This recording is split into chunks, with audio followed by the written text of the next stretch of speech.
त्रासदी ने कई लोगों ने अपना बहुत कुछ खोया है।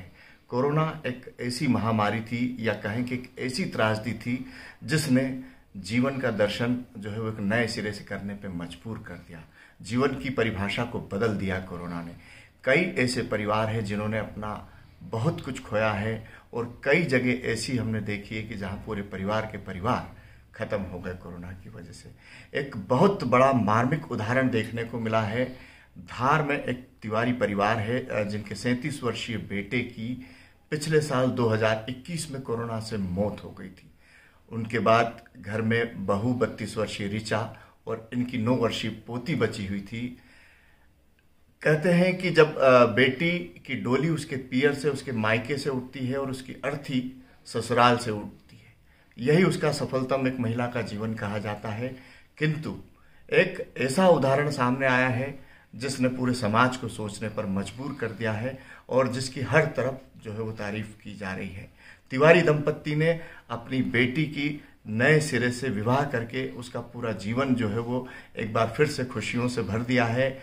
बन के तो वो बहू आई थी, पर चूंकि प्रकृति को, ईश्वर को कुछ और ही मंजूर था और जब बेटे की मौत के बाद लगा 1 साल तक कि इनका जीवन जो है वो भी बहुत कुछ बाकी है, पूरा भविष्य बाकी है, तो इन्होंने एक पत्थर का कलेजा रख कर निर्णय लिया दोनों परिवारों ने और उस बहू को बेटी के रूप में एक बार फिर से उसकी डोली उठाकर उसका नया जीवन शुरू करवाया।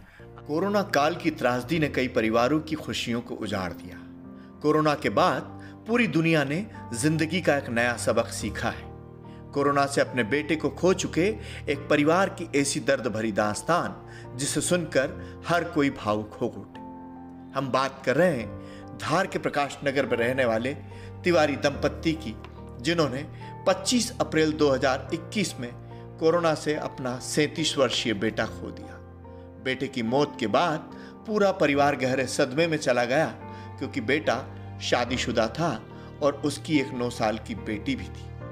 जहां माता पिता ने अपने जवान बेटे को खोया था, वहीं उनकी 32 वर्षीय बहू ऋचा तिवारी के ऊपर भी मानो दुखों का पहाड़ टूट पड़ा।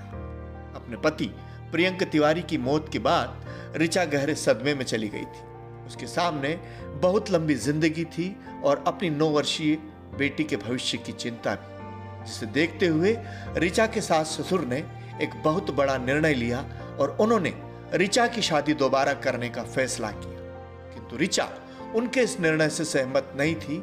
किंतु दोनों सास ससुर और ऋचा के माता पिता ने ऋचा को बहुत समझाया और 9 वर्षीय बच्ची के भविष्य को लेकर भी चिंता जाहिर की।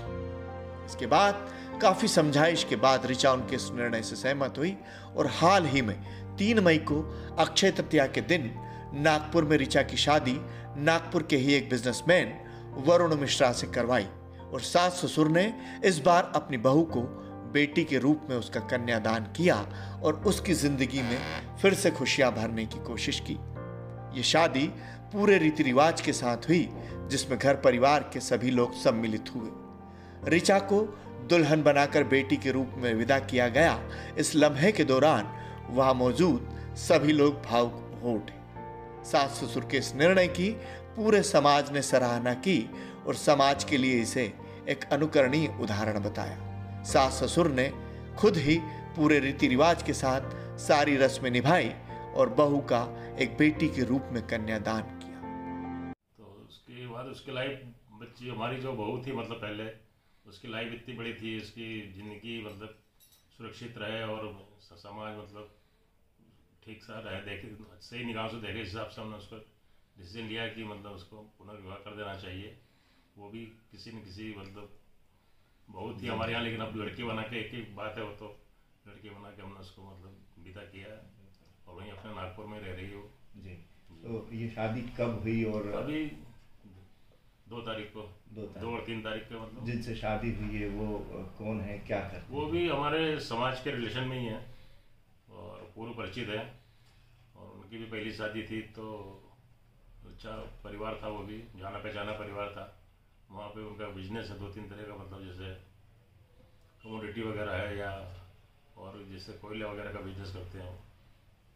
जब बहू के सामने आपने इस तरह का प्रस्ताव रखा तो क्या प्रतिक्रिया थी उनकी? पहले पहले तो एकदम से तो निश्चित रूप से कोई तैयार नहीं होगा पहली बार में तो कि हाँ मैं कर लूँगी दूसरी शादी, लेकिन परिस्थिति को देखते हुए समझाया उनके पेरेंट ने, हमने सबने, तो फिर कोई दिक्कत नहीं है। धीरे धीरे मतलब लगा ना कि मतलब वास्तव में जरूरी है अब समय, पहली बार में तो कोई एग्री हो ही नहीं जाएगा क्या मैं तैयार करने के लिए, कोई भी लड़की होगी मेरे ख्याल से तो नहीं हो सकता। हाँ तो नहीं हो सकता। तो उसको सब परिस्थिति को देखते हुए या उसका आगे आने वाले समय को देखते हुए उसने फिर धीरे धीरे तैयार हो गई, मतलब कोई दिक्कत नहीं है। वो बहुत अच्छी लड़की थी, मेरे को उसको देख के बहुत दुख होता था।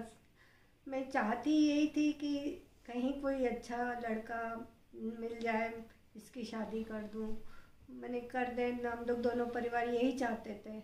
भगवान के उससे अच्छा समझदार लड़का मिला, उसने मेरी पोती को और मैंने अब जो मेरी बेटी हो गई है उसको, दोनों को अपनाने के लिए उसने हाँ करी।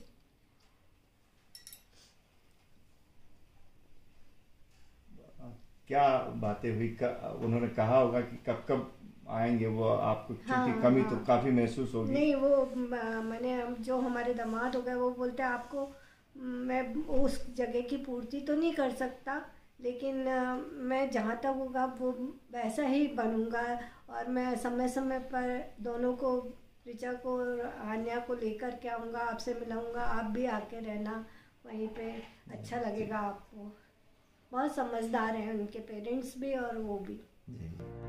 निश्चित ही बेटे को खोने वाले माँ बाप ने पत्थर का कलेजा रखते हुए अपने बेटे के दर्द को भूलकर बहू की जिंदगी में और 9 वर्षीय बच्ची का भविष्य उज्जवल बनाने की खातिर बेटे को खोने के 1 साल के भीतर ही बहू को बेटी बनाकर घर से विदा किया, जो इतना आसान नहीं था। वहीं 7 दिनों तक जिंदगी से जंग लड़ रहे प्रियंक तिवारी को बचाने की कोशिश पूरे परिवार और उनके बड़े भाई मयंक ने बहुत की, किंतु तमाम कोशिशों के बावजूद प्रियंक जिंदगी की जंग हार गया। इस दौरान उनका भाई मयंक तिवारी पूरे समय उन्हें बचाने की जद्दोजहद करता रहा और उसने इन 7 दिनों के भीतर जो कुछ घटनाक्रम देखा और अपने भाई को खोने का जो दर्द महसूस किया, उसने अपने इस दर्द को कागज के पन्नों पर अवतरित किया और एक किताब लिखी जिसका शीर्षक रखा जीवन का मानचित्र, जिसमें 2 भाइयों की कहानी लिखी।